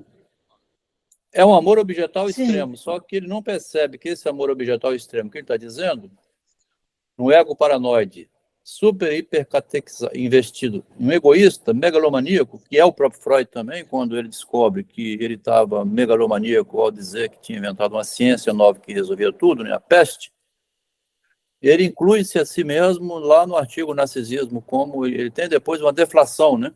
Depois do narcisismo vem luto e melancolia. O próprio Mas é Freud, interessante, Adel, porque decepcionado você está falando, sim, você está falando que ele, nesse texto, nessa carta, ele não sabia. E aí depois, ele, né, só em 1914 é que ele veio a saber. Como é que a gente pode saber se ele não sabe que ele não sabia? Pode ser que ele já tenha percebido isso. Pode ser que ele já Bom, Leila, tenha essa você já sabe ideia o na fim do cabeça. filme. Agora que a gente sabe o fim do filme, que roubou e foi preso, a gente fica contaminado, né? Aqui vai aparecer pouco a pouco sempre o sinal de que o narcisismo não estava presente, né? Não tinha narcisismo aqui, que é assim, o Freud não considerava a doença como uma vaidade da pessoa, tá? Ele não considerava dessa maneira a doença sendo, quer dizer que doença é vaidade, tá? A gente tem que ter cuidado até hoje para falar isso, né? Você está dizendo que eu estou querendo ficar doente de propósito, para me exibir como doente? Quer dizer, a gente não pode falar isso, né? Mas eu estou falando do meu filho aqui agora, 3 anos atrás. Uma depressão, não queria ir para a escola, era uma escola de Vitória, o pai leva de carro, tudo na mão, comida de alta qualidade, carro, apartamento ótimo. E o que esse garoto está querendo? Um puta pé na bunda? Que merda é essa? Entende? Quer dizer, aí, no lugar dessa doença que atrai a atenção da família, né? Surge uma solução que ele mesmo encontrou, indo para outra cidade, que era um desafio que ele tinha que obrigar os pais a ficar brigando entre si, o pai com a mãe, que depois levou até a separação do casal, porque ao obrigar a mãe a aceitar o filho ir para Curitiba, ela passou a ter ódio do pai, né? Importante considerar isso. Então, aqui nós estamos numa situação assim, a doença do menino, de 17 anos, é uma maneira de chamar atenção para uma angústia enorme que é: eu não estou aguentando ficar lá de 7 às 13 sentado ouvindo aula de química, biologia, eletricidade, né? Português, história. Então a gente também tem que compreender assim, as doenças são produto da vaidade. Mas não pode falar isso, né? Então a gente vai dizendo aqui, quer ver? Vamos tentar avançar, Freud, para ver se acaba esse artigo. Ó. O ego paranoide é, por conseguinte, super investido. Ele é egoísta, né? Megalônico. Está todo investido no rapaz, né? Uma contraparte do processo que suposto é fornecido pela histeria de angústia, que é o contrário, então, né? A histeria de angústia se caracteriza muito comumente por um excesso de investimento no objeto, que seria exibir-se como imagem, né? Aí diz, é um amor objetal extremo. Onde está esse objeto? O objeto está no próprio eu, ó. Mas ele não diz isso, porque ele não descobriu ainda, né? Por isso, Leila, que estão falando. É um amor objetal extremo, e esse objeto é o próprio eu, e até mesmo encobre o período autoerótico. Porque depois ele vai dizer, desse autoerotismo é que vem o narcisismo, que é a imagem de si, amar a imagem, né? Remoto, toma por objeto tudo aquilo que mostre a mais tênue relação com o objeto normal. Ó. As frases estão aqui, mas não estão elaboradas sob a forma do narcisismo. Né? Seria isso. Ele vai reformular isso aqui de outra maneira. Ele vai dizer, inclusive, que o eu é um reservatório de libido. Toma por objeto tudo, né, que mostre a mais tênue relação com um objeto normal. Ó. Só faltou dizer assim, toma por objeto o eu, que tem relações com os objetos da realidade. Mas ele não fala isso, ele vai falar isso depois. Inclusive lugares. Motivo pelo qual a histeria se vincula a lugares. É porque também, assim, isso também não é ensinado dessa maneira. Eu não sei por que a psicanálise tem vergonha do narcisismo dela, assim, não ter descoberto, não complementa. Se a histérica soubesse que era doente da vaidade, da imagem, do exibicionismo, que era um chapéu, tem 40 pares de sapato, 35 bolsas para sair, se ela soubesse reconhecesse nisso, né, um certo desvio, vamos dizer assim, ela reduziria um pouco, né? Tem mulheres que percebem, reduz um pouco. Tem outras que são exibidas assim, parece um... Quer dizer, tomou por objeto tudo aquilo, inclusive lugares, motivo pelo qual... aí vai, né? A necessidade de viajar, né? Ele fala aqui. Vamos para frente. Na histeria de angústia, então, ocorre o oposto do que presumimos quanto à paranoia. Os estímulos externos, que são perceptíveis, né, a consciência, as percepções, são tratados como processos íntimos, tá vendo? Os estímulos externos que estão lá fora, né, como se fosse um espelho, né, são tratados como processos internos, né, afetivamente investidos, ou uma mera representação verbal. Você falou o quê? Repete o que você disse. Tá vendo? Então essa frase, né, que é uma imagem. Você me chamou de puta? Quer dizer, você me chamou de... a Maria G, né? Você me chamou de ladra, era suíça e doce. Uma mera representação verbal, né, tem o efeito de uma experiência interior, ó. Uma frase muito forte, Leila. Uma mera frase, né, representação verbal, tem efeito de uma experiência, propensão ao Ó, medo. eu Um juro minutinho, que eu não Freud. vou Vou ver mais. se vou ver se eu termino aqui esse artigo, Freud. A mera retirada das características objetais, a mera retirada dos investimentos no objeto para dentro do ego. Tira toda a percepção da realidade. É o Will Smith lá com o Chris Rock. No ambiente daquele, você vai receber um Oscar, está com a esposa, o auditório lotado de baixo em cima. Uma frase, ou algumas frases, zombaria com a esposa. Uma frase, uma Por isso que eu frase queria que comentar. tocou no afeto dele, né? Uma frase Aquilo ali, provocou... Hã? aquilo ali foi uma frase que tocou no afeto do Will Smith, não foi na É. esposa. Sim, claro, que foi dele, né? Gente, deixa. Sabe o que é, Leila? Eu juro que Até eu não. parece Eu que juro. o Will Smith, Quer enganar quem, né? O cara quer até, enganar quem? até parece, porque depois ela Gente, disse deixa eu assim, falar. ele não Eu precisava ter juro que eu não feito falo mais isso. nada. Você não vai falar mais nada não depois, Freud? É porque eu queria falar neste ponto. Aí depois eu não, como é que diz? Não vou. Bom, a, a, o raciocínio. Eu tinha uma professora de biologia e ela dizia que ninguém pode entrar depois do horário do, a gente chamava de intervalo, né? Olha, depois que eu entrar na sala, ninguém mais entra. Mas ela me deixava entrar.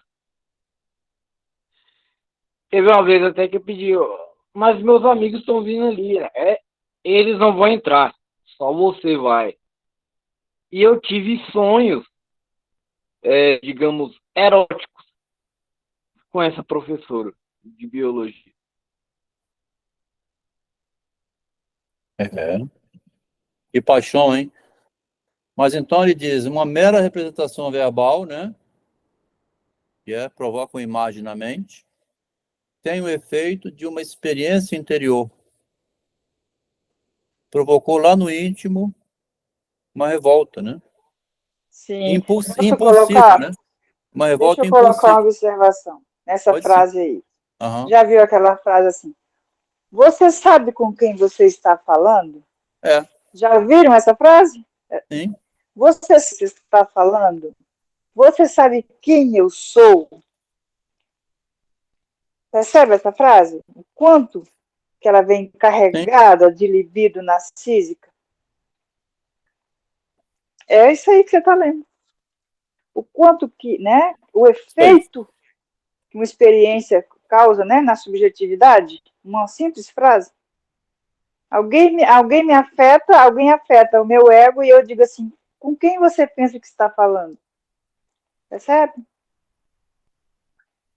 Perfeito, Leila. Como escreveu a Juliana. É verdade, é isso aí mesmo. O Chris Rock devia estar morrendo de inveja de um negro que também ganhou um Oscar. Quer dizer, tem dos dois lados um jogo. E pior ainda, do lado da esposa, que disse: ele não precisava me defender.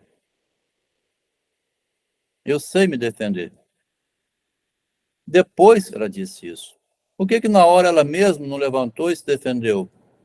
Por que ele mesmo não se conteve? Porque hoje ele não consegue emprego, não trabalha mais, perdeu o Oscar e está banido. Ferrou-se completamente por nada, nem era por ele. Eu pergunto, Leila, faço a questão de perguntar a qualquer pessoa que eu vejo, assim, quando tenho oportunidade, né? Se alguém mexer com sua esposa, o que você faz? Eu dou um soco na cara. E a mulher Perfeito. quer isso, tá, Leila? A mulher, você mesmo vai querer que seu marido faça isso em qualquer instante, assim como fez o rapaz que foi lá salvar a mulher da mão do mendigo. Ele podia ter dito assim, ela que se vira. Sim. Ele foi preso, porque ele foi lá e deu um soco na cara do mendigo, a polícia levou ele preso. Depois, arrumaram tudo depois. Mas nós estamos jogando aqui com o tempo todo, né? Com problema de imagem, quer dizer, o médico Freud, nesse instante, ele não tinha esse pensamento que nós estamos falando aqui hoje, 120 anos depois, tá? Então ele diz, os estímulos externos, que são perceptivos, né, que você vê lá fora, são tratados como processos internos, tá? Trazidos para dentro, afetivamente investidos, uma mera representação verbal, uma frase, tem um efeito de uma experiência interna, de humilhação, né? E de revolta, seja o que for, na relação de inveja e vaidade, né? Propensão ao medo, a mera retirada dos investimentos objetais para dentro do eu, né? Ele chama esfera autoerótica, ocorre como um processo orgânico. Tá? Olha o que ele fala. Mexe com a parte orgânica, se sente mal por dentro, né? As tripas. Transformação do afeto em desprazer, a saber, na chamada hipocondria. Olha o doente hipocondríaco aqui, que não tem nada. E apenas o uso desse mecanismo com propósito de repressão que resulta em paranoia. Então, tem um jogo de palavras enorme aqui, condensado demais, uma pouca linha, né? Mecanismo com o propósito de você reprimir resulta numa paranoia. Assim, a hipocondria, que é um tipo de doença que não existe, né? Você vai esperar agora, tá bom, Freud? A hipocondria está relacionada à paranoia, como a neurose da angústia puramente somática está relacionada à histeria, que se move através do sistema motor. Com grande regularidade, a hipocondria se aproxima da paranoia. Nela se converte ou a ela se mescla. Então, o médico Freud, né, neurologista, que entende desses afetos que rolam por dentro do corpo, né, conversando com o psiquiatra Jung, onde tudo do outro lado já disparou tudo, o cara está completamente louco, internado no manicômio. Não se deve esquecer, porém, que no sistema motor, não sei o que lá, sempre nos havemos com uma defesa mal sucedida. Ó. O mais certo é que, tentada na paranoia, ela inevitavelmente fracassa, que a libido retorne ao objeto, tente prevalecer e com uma inversão para o desprazer. Aferre-se às percepções nas quais o objeto foi transformado. Ó. Quer dizer, há um envolvimento permanente aqui do eu confundido com o objeto. Né? Essa ideia seria essa. O eu confundido com o objeto leva ao manicômio, né? A luta de retorno, né, a realidade evidencia-se na paranoia de modo mais claro que nas outras neuroses. Que é uma luta de retorno, né? Ele quer retornar, mas não consegue. O investimento libidinal intensifica as imagens, ó. Ele vai soltando essas frases, né? As imagens ficam intensificadas, tudo fica aumentado, assim, né? Que se converteram em percepções, transformando-se em alucinação. O quadro clínico corresponde a uma luta defensiva secundária contra a fantasia libidinal, que agora surge de uma parte do aparelho psíquico ao qual só dá acesso de ordinário à realidade. Então, tem uma parte do aparelho psíquico que está relacionado a ver o mundo lá fora, o olho, a mente, o cérebro, os olhos, né, a escuta de palavras. Isso seria um processo puramente mecânico, onde não haveria nenhum sentimento de aborrecimento. Então tem essa parte, mas essa parte fica completamente perturbada com o conteúdo das frases, né? Convém considerar ainda que, via de regra, esse processo é apenas parcial, afeta apenas um componente do investimento objetal da libido. Toda libido reprimida, né, que não vai para fora, é gradativamente transformada em convicção. Ó. Aquilo que é reprimido transforma-se em convicção. O delírio é tão intenso porque sua fonte é a libido. O delírio é uma convicção inspirada pela libido na realidade. Olha só que frase. Eu fui lá na internet e não vi essa frase ser citada em nenhuma tese de doutorado. A libido inspirar convicções na realidade, ó. A libido é o desejo de, né, aparecer, né, também, o amor por si mesmo, né? Não é só amor sexual pelo objeto, é o meu amor por si mesmo. Inspirar convicções que levam ao delírio, aconteceu com a condenação por convicção feita por Moro a Lula. Quer dizer, uma convicção do narcisismo de Moro, né?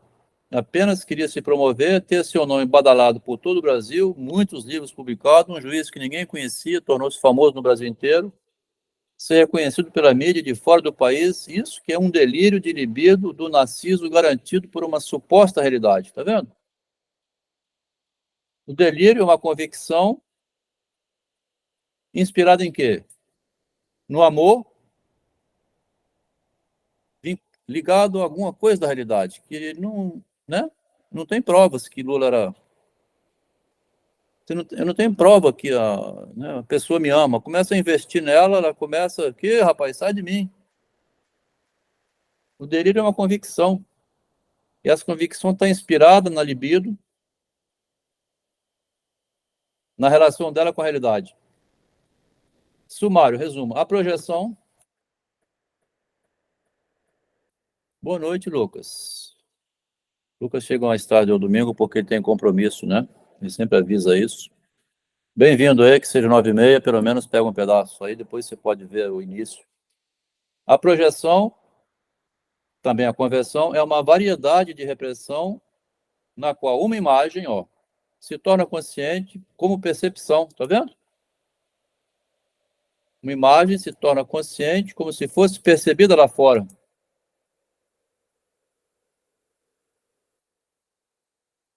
Deus existe, né? Você tem a imagem de Deus na mente, né? Uma imagem se torna consciente e uma convicção, inclusive, né? O afeto a ela concernente, a imagem, né, é destacado e retirado para dentro do ego. Ó. Tem muitas frases aqui que o Freud vai escrevendo, como Bentinho ia vivendo com o Capitu, né? Você vai soltando essas frases, mas não fez uma reflexão filosófica sobre elas. São as falas que você vai falando durante, mas não fez uma analítica dessas frases, né? Ele vai fazer uma analítica retrospectiva a posteriori. Vai reescrever isso aqui, tudo igual está aqui, mas de outro modo. O afeto era concernente, destacado e retirado para dentro do ego com uma inversão para o desprazer, partindo do extremo perceptual, do extremo da percepção externa, né? Esse afeto, que é um investimento libidinal, tenta então se impor uma vez mais ao ego.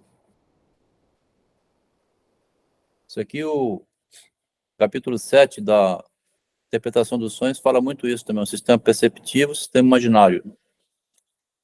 A paranoia pode ser explicada por psicoprocessos normais mais rapidamente do que outras psiconeuroses.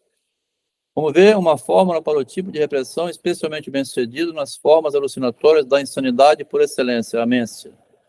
Pode ser derivado das relações aqui discutidas entre investimentos objetais libidinais e investimentos do ego. Antes disso aqui, como Freud está querendo fazer ciência, é interessante pensar o seguinte, você vive a experiência, depois você faz ciência da experiência, né?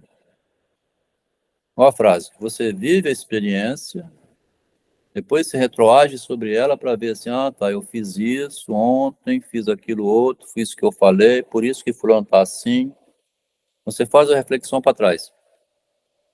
O Machado de Assis não tem compromisso nenhum com ciência, né? Ele vai fazendo ciência literariamente. Vou trazer aqui de novo um pedacinho que eu já trouxe outras vezes, mas que é bem próximo disso que o Freud está falando.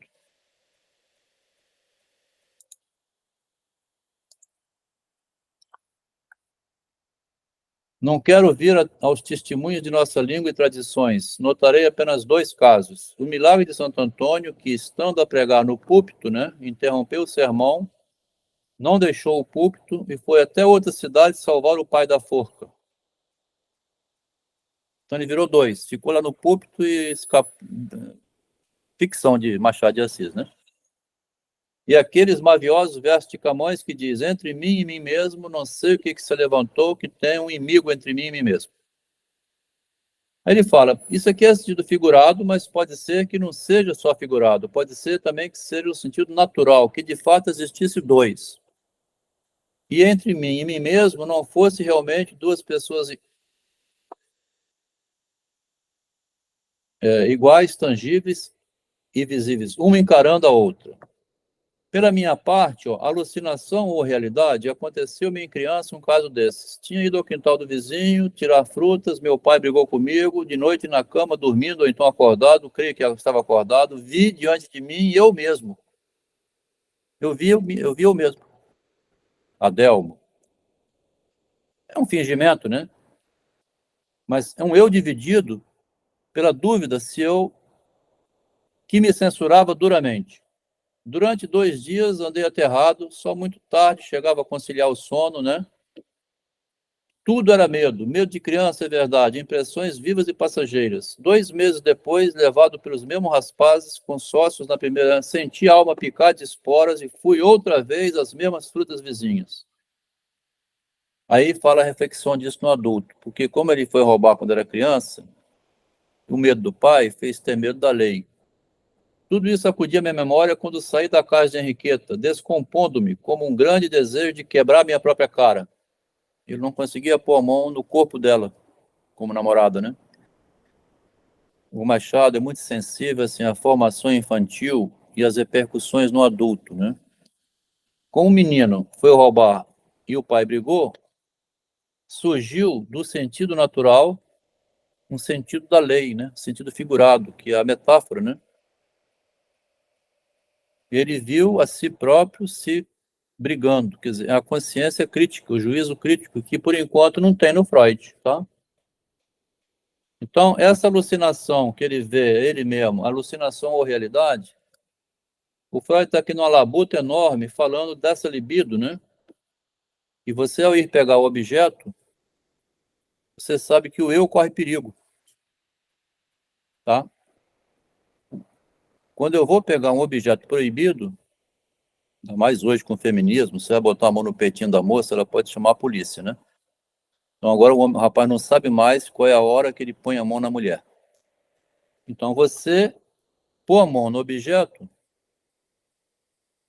o eu corre perigo. Quer dizer, há uma instabilidade da parte do eu com relação ao ato que ele pode praticar, né? Ele se autoriza a praticar. É um problema isso aí, né?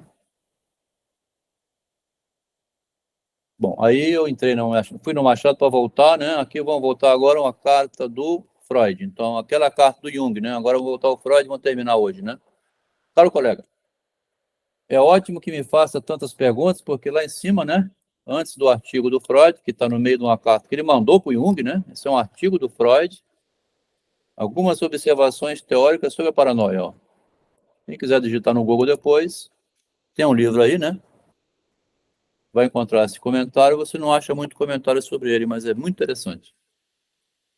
Perdoe-me essa perguntação sem fim que o Jung faz sobre os casos que ele tem lá no manicômio, né? Lá em Burgose. Então, o Freud vai responder essa carta.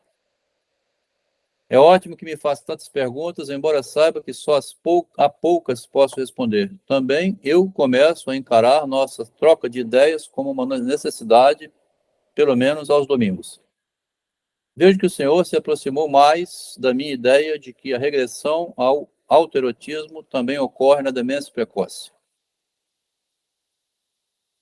Nada posso fazer sem o impacto direto do material e sei perfeitamente que 3 análises pormenorizadas sempre nos ensinam mais do que tudo que se consegue alinhavar sob uma mesa de trabalho. Tá vendo?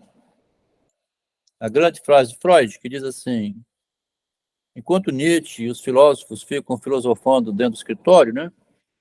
Ele fala, o material prático, né? Ensina mais do que ficar no escritório escrevendo texto. O que lhe enviei recentemente, originário dessa fonte, só tem valor enquanto corresponde ao que pode ser inferido do material das outras dos dois casos. De modo geral, creio que devemos ser pacientes, renunciando a solucionar certas questões, até que tenhamos aprendido bem mais. Então, eles estão inventando aqui a psicologia, sempre isso, né? Vamos ver se a gente aprende mais. É pouca coisa ainda. Mas isso não nos impede de fazer conjecturas em relação a casos que começam de forma histérica ou obsessiva. Em termos teóricos, é fácil compreender que, de início, é tentada a forma de defesa habitual na histeria. Então, primeiramente, entra a histeria, né? Que é o problema da imagem, né? Sempre, né? O medo da imagem, né? A imagem de mim mesmo. A supressão nos limites do inconsciente da imagem investida com afeto libidinal, tá vendo? Suprimir a imagem. E então, caso isso não baste, o método bem mais radical e arriscado de dividir a libido e retraí-la dentro do ego. Com base nessa suposição, o caso que começasse como histeria haveria de se envolver como demência precoce, tá? Com base nessa suposição, o caso que comece como um problema de imagem, né? Histeria, vai desenvolver como demência. Começa com um problema de imagem, degrada para uma demência, né? Você ataca a imagem, o cara vai dar um tapa na cara. É uma demência aquilo, né? Foi preso, né?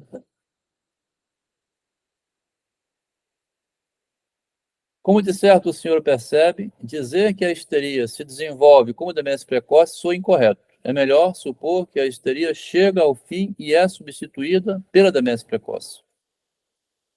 Ele discorda que desenvolve, só que troca de palavras. De que maneira se desenvolve ou se é substituída, tanto faz, né? Começa com uma histeria, vai degradando, né? Aí explodiu o apartamento aqui, o rapaz, né? Então, começa com a histeria, que começa a mexer na imagem, a pessoa fica sem opção de vida e se suicida, né? Essas frases só se tornam significativas quando levamos em conta certos aspectos do processo de repressão. Outros casos podem começar diretamente com o método de defesa característico da demência precoce. Outros ainda não vão além da histeria. Porque a complacência somática, que é a plasticidade do corpo, do organismo, né? A complacência somática é o corpo vai se acomodando mais ou menos antes de entrar na loucura, né? Admite uma descarga ampla, né? Um exemplo análogo no campo orgânico seria a relação entre a ataxia locomotora e a paralisia geral. Via de regra, a paralisia geral só ocorre em casos benignos de ataxia motora. É bem sabido que o processo terciário habitual não progride quando se desenvolve uma cegueira sifilítica típica. Mas só um diagnóstico sutil e uma grande experiência, né, para você não dar o diagnóstico errado, né, permitem determinar isso no começo do processo. Muito me surpreende que, em seus casos, o retorno ao autoerotismo se perfaz com tamanho sucesso. Lá no Jung, dentro do hospital psiquiátrico, agora ele está começando a ver muito autoerotismo devido à teoria da sexualidade, as práticas masturbatórias, né, mexer com as fezes, andar mal vestido, não se cuidar muito. Com toda probabilidade, isso se liga ao fato de eles serem jovens e o momento da predisposição, o fator que nossos autores chamam de idiopático, né, a idiopatia. Seria uma transição incompleta do autoerotismo para o amor objetal no passado. Antes, né? Grosso modo, a demência corresponderia ao sucesso e a paranoia ao fracasso desse retorno.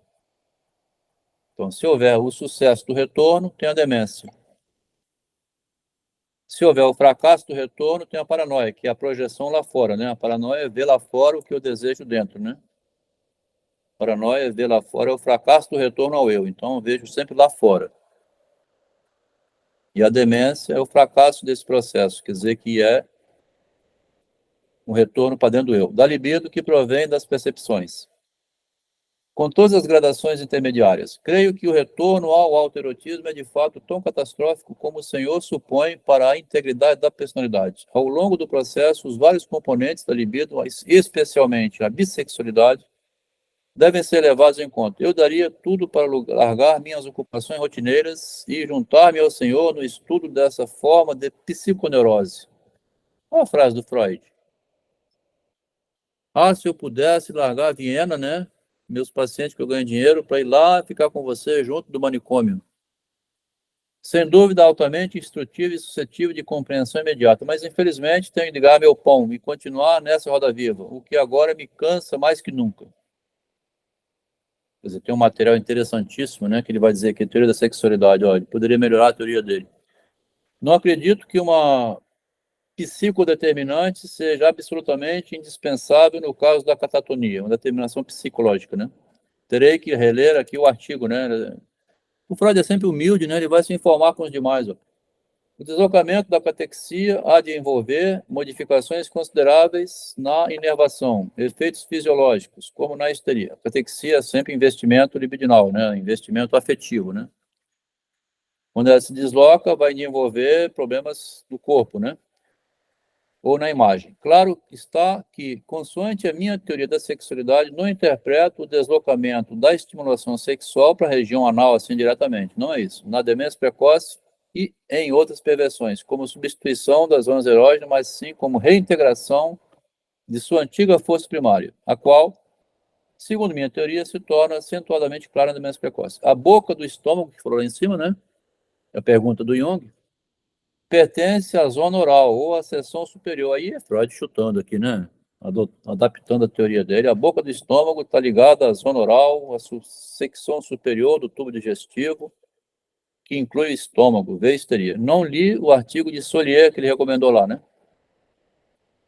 Mas o que conheço do trabalho do Solier é uma lenga-lenga inepta, uma crassa e errônea interpretação da natureza. Devo dar-lhe a impressão de que, de novo, estou bancando o Papa, fulminando os hereges? O que o senhor me disse em sua penúltima carta sobre as reações de uma paciente de demência precoce que é a falta de resistência na análise? Quer dizer, não resiste a nada, né? Fala tudo abertamente. E fragilidade e transferência, aquele caso lá em cima, né? Que a gente leu. Não resiste, quer dizer, ele confessa tudo. E não faz transferência nenhuma. Fala como se não estivesse sentindo nada, né? É, eu matei sim. Você matou, matou. Como um criminoso perverso, né? Claro, a meu ver, por ser um diagnóstico de autoerotismo. É evidente por si mesmo que esse autoerotismo apresente um quadro que defira totalmente do de uma criança. Em nenhum instante, nessas cartas, o Freud vai usar narcisismo, sempre autoerotismo. Sempre vai estar no autoerotismo. Depois que ele vai abandonar isso aqui para dizer, é a imagem.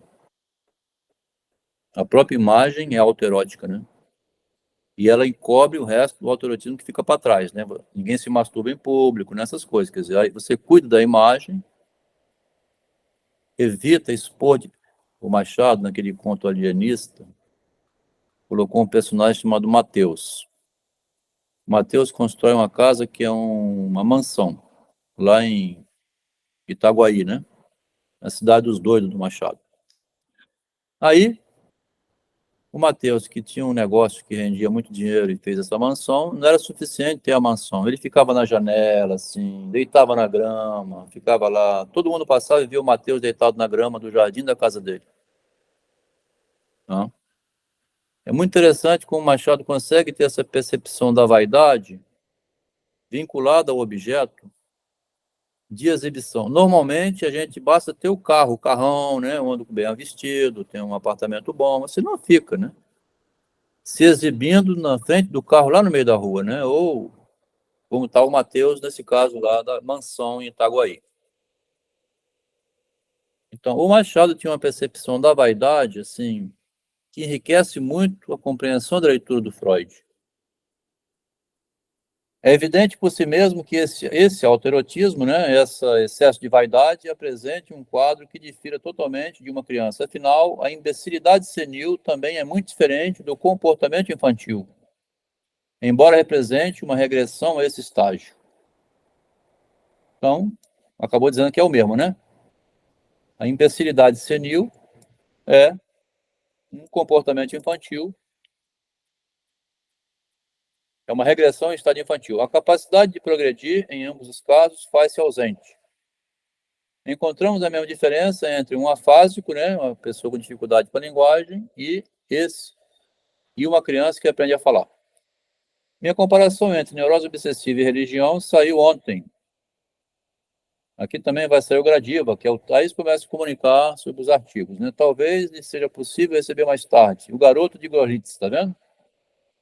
O hospital estava ocupado, o Freud queria encomendar a internação dele, tem autorização dos pais, deve ser gente de grana, porque o Jung disse que lá é só miserável, gente que, né, hospital público, né?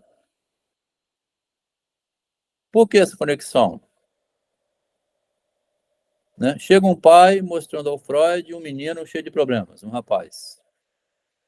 Não dá conta de ser atendido no processo de neurose da cidade por Freud. Mas o Freud deve ter indicado, olha, tem um psiquiatra muito bom lá na Suíça, chamado Jung, utiliza o método que nós estamos aprendendo, vou ver se eu consigo internar ele lá.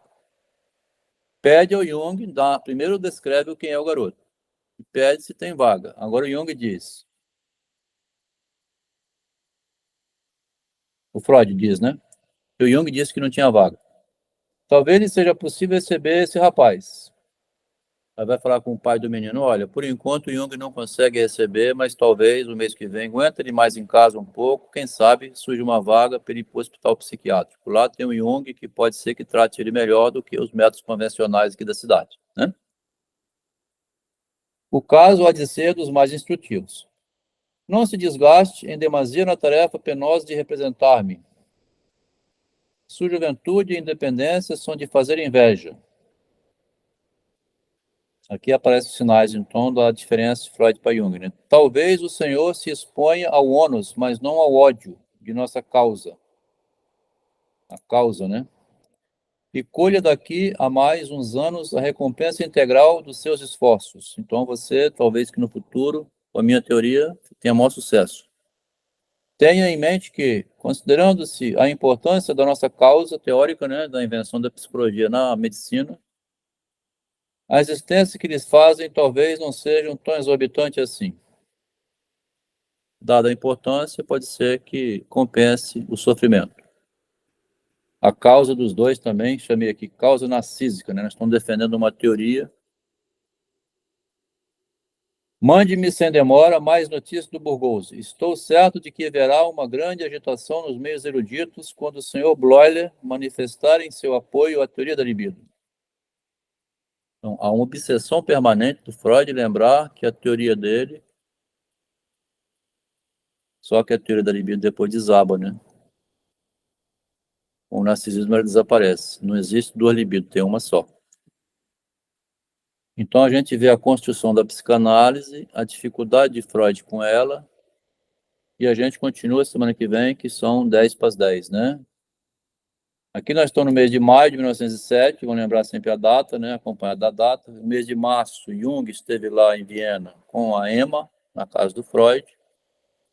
Passou o mês de abril e estamos em maio. Agora o Jung vai escrever para o Freud. Então aqui vai ser o nosso 6º encontro, né?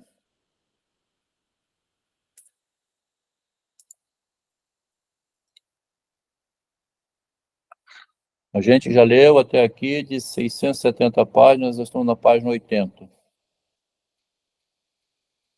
Eu achei que fosse levar um ano, talvez leve menos. Deve ser um ano. 4 por mês. 4 semanas no mês, né? Fizemos quase 100 páginas. Mais 700 páginas, mais 7 semanas, mais 7 meses. Talvez 8 meses por aí. A gente vai esse livro todo, progredindo, né, lentamente. Era bom quando liam, né, ou quando leem, né? Quando a pessoa lê antes e traz algum comentário, enriquece mais ainda, tá? Tá mudo? Tá ouvindo? Sumiu a linha? Alô? Estou aqui. Tô aqui. Ah, tá. Mande para mim. Aí, Mande o PDF. Você tem um PDF? Tem. Tô vendo a imagem minha ali que congelou. Não sei se tá parada, né? Mande que eu leio uma ou duas cartas antes e aí fica mais fácil É. para elaborar, né, alinhar os pensamentos e os comentários. Obrigado. Se você conseguir fazer isso, você tem conhecimento da psicanálise, né? Você vai até contribuir bastante com a leitura, caso tenha tempo, não atrapalhe seu. E aí, o que você achou, Nilo? Tá indo bem a compreensão? Tá dando para. Tá aprofundando bem, viu, Adelmo? Eu já tenho escutado você no podcast, foi aqui que eu consegui aprofundar mais. Eu sou um estudante de psicanálise, mas não almejo ser psicanalista, não. É só o desejo mesmo, a curiosidade. Então tem me ajudado muito a aprofundar isso. Parabéns. Rapaz, eu até pus lá no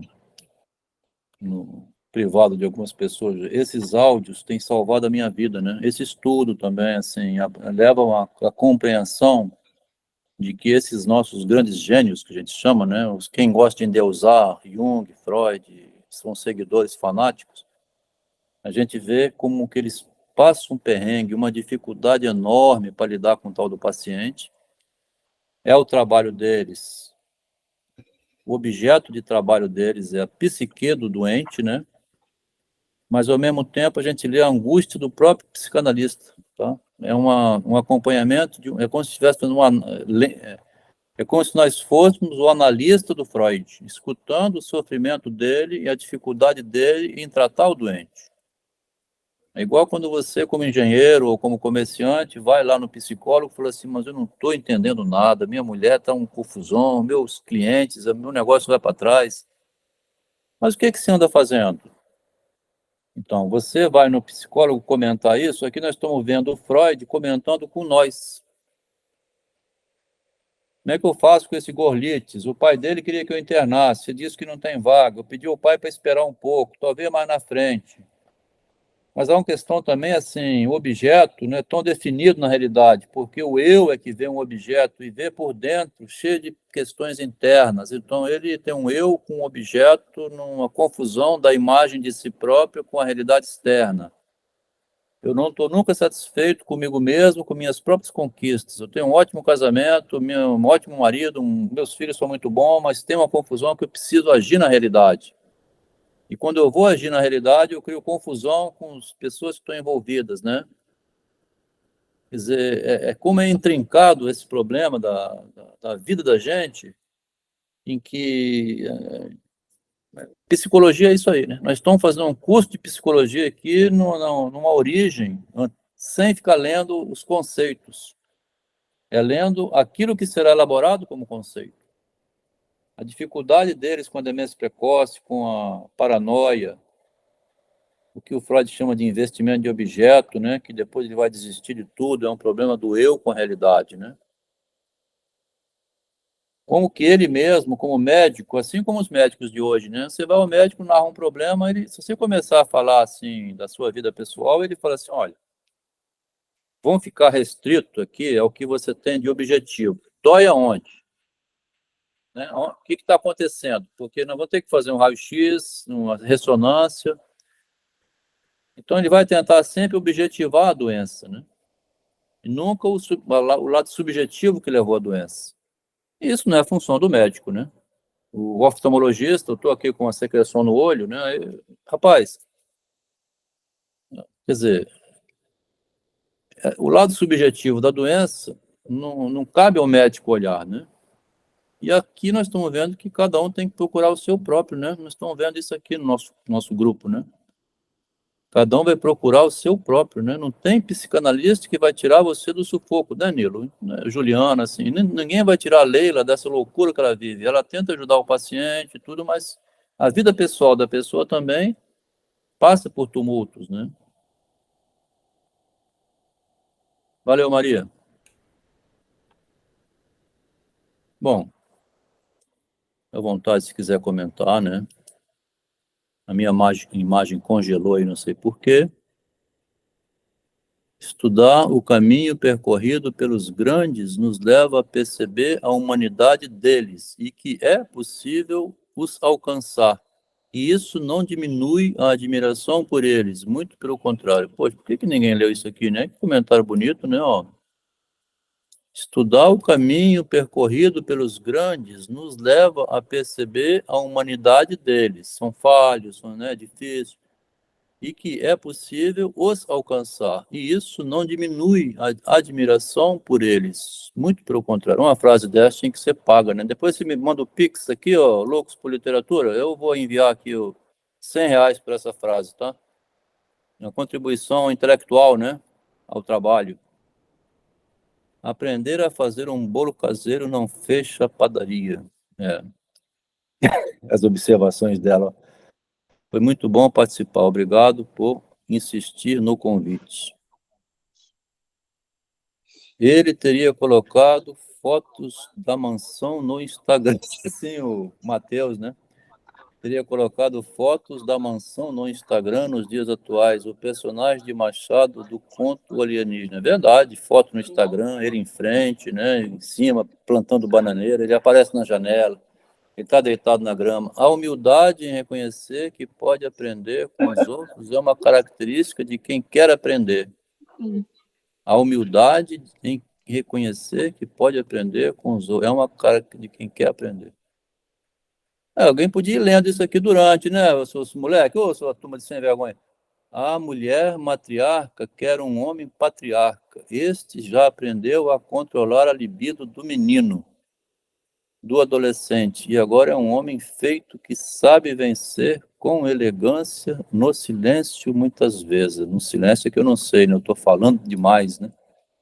A psicanálise é uma linha de pensamento muito interessante, que evoluindo com a necessidade dos casos. É isso aí. Parabéns. Ótimas observações. Se alguém depois da próxima vez for lendo, quem prefere escrever do que falar, né? Dividir o amor do eu com o objeto. Acho que um livro para colar fala assim, é isso aí. Obrigado, viu? Obrigado por ter escrito isso, agradeço. Isso fica salvo, tá? Junto com a... Então, a gente continua, né? Semana que vem, domingo, pela sexta vez seguida, né? Próxima aula, próxima leitura. Mais uma vez, obrigado. Muito bom. Obrigada também. Valeu, Leila. Boa noite para vocês. Boa semana. Boa noite. Obrigado. O noite, MC Freud aí, um abraço para ele. Sinta-se abraçado, acolhido. E se precisar de alguma coisa, me chama no PV. Isso. De vez em quando eu converso com ele um pouquinho aqui no privado. Ele manda algum material no privado.